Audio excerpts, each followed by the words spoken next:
Olá, bem-vindos ao Criarte. Hoje é dia de atualização e hoje vamos ficar com a análise de obra. Bem-vindos.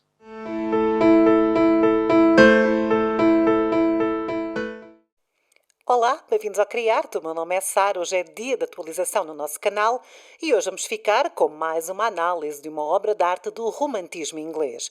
Nós nas últimas semanas temos estado aqui a analisar várias obras do romantismo. Já passámos pelo romantismo alemão, pelo romantismo espanhol, pelo romantismo francês. Vou deixar todos os vídeos linkados aqui na descrição deste vídeo e algures aqui no ecrã.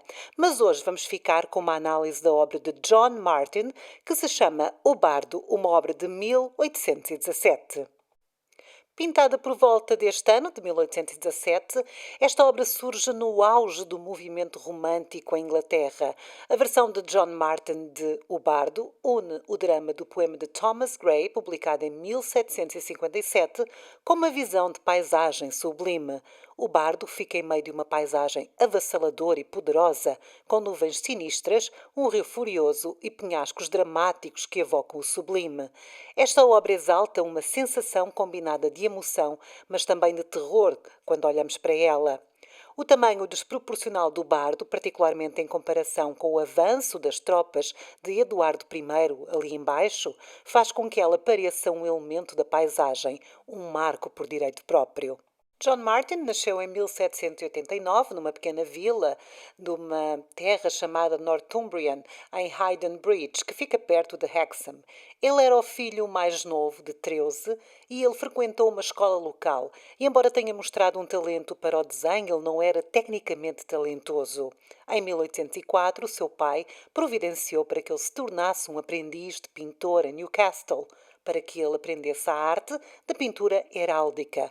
Mas John Martin não estava feliz com o trabalho e isso, juntamente com problemas como os salários baixos que pagavam ao John Martin, ele resolveu cancelar os contratos com a escola onde estava a aprender. O seu pai então providenciou para que ele fosse ensinado por Boniface Musso, um artista que havia vindo de Itália para a Inglaterra.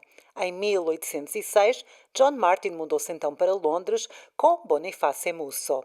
E era com o moço que John Martin estava a viver quando conheceu, se apaixonou e acabou por casar com a jovem Susan Garrett, isto em 1809. Na sua carreira ele estava bem, era um artista em tempo inteiro a partir de 1810, ele conseguia viver da pintura. Ele até conseguiu exibir numa prestigiada galeria a sua obra Sadak, Em Busca das Águas do Esquecimento, uma obra que foi um grande sucesso, que ele acabou por vender por 50 guinéus para um membro do Parlamento e governador do Banco de Inglaterra, o Sr. William Manning. Muitas das suas obras desta época eram muito grandes em tamanho, retratando, a maior parte delas, cenas bíblicas. Durante este período, muitas pessoas fizeram o de Grand Tour do Oriente Médio e da Terra Santa. Assim, estas pinturas de Martin tornaram-se moda.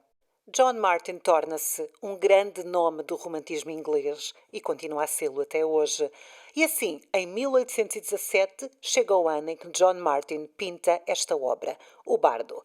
Existe uma conexão com um poema com o mesmo nome, escrito por Thomas Gray em 1755.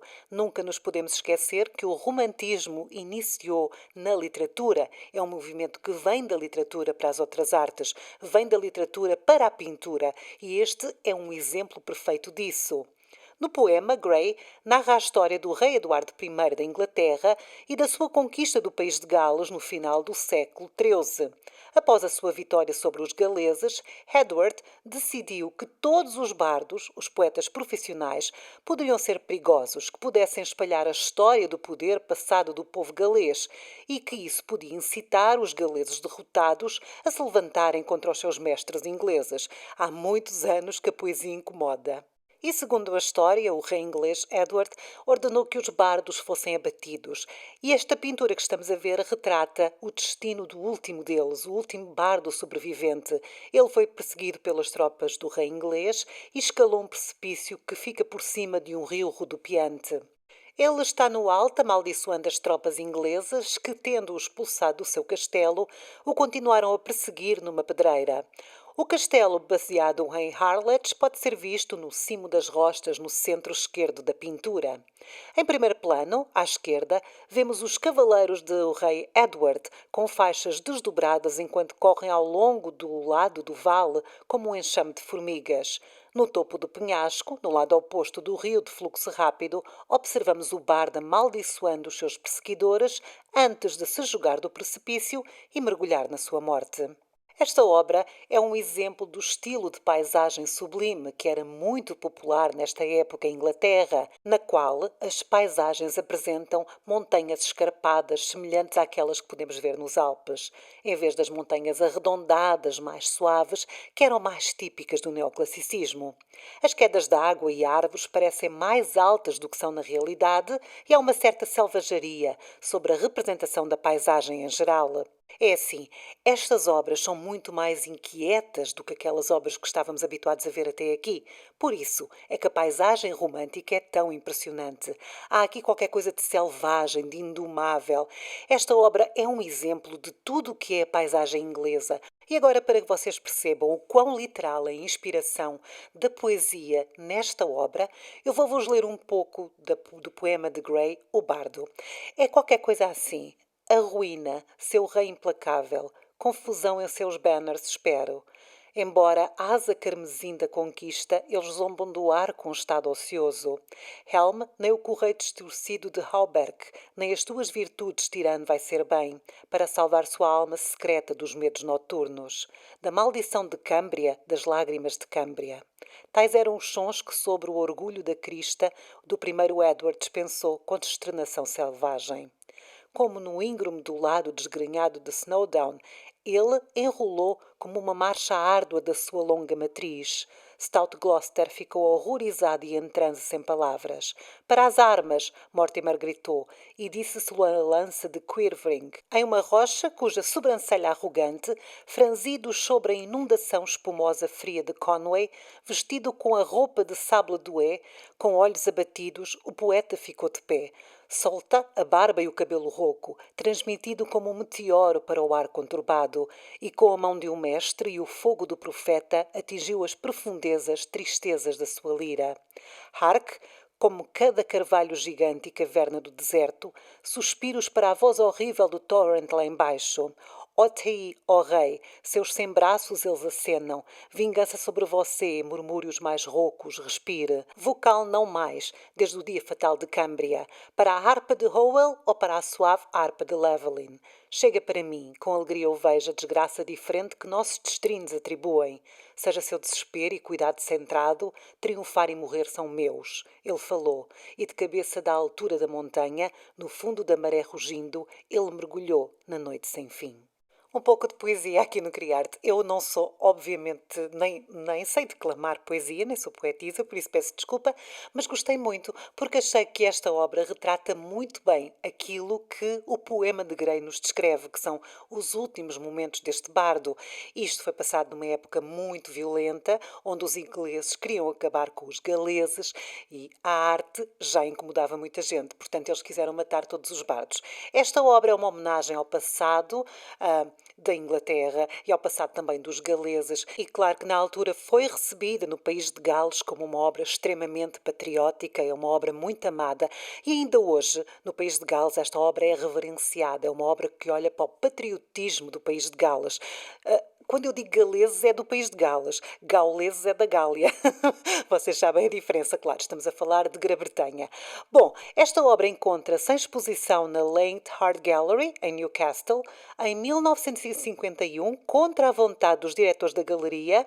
O Sr. Michael Stevenson apelou para a fama que a obra traria para o Leighton Gallery, alegando que havia sido reproduzida no catálogo da exposição de inverno do Royal Academy, The First 100 Years of the Royal Academy, isto em 1951, e a obra também apareceu no Illustrated London News. Era uma obra amada no país de Gales, mas não era considerada a melhor obra de John Martin e nem a mais famosa. Por isso, esta galeria estava com muitas dúvidas. Felizmente, o entusiasmo de Stevenson por a obra O Bardo e aquele orgulho do país galês com a qual os mídia locais se identificavam celebravam a compra desta obra e as manchetes de todos os jornais alegremente anunciaram: o bardo volta para casa. Na verdade, esta alegria popular e este entusiasmo do curador foram um pouco um contraponto contra os Frank, que eram os donos das galerias e que não gostavam desta pintura.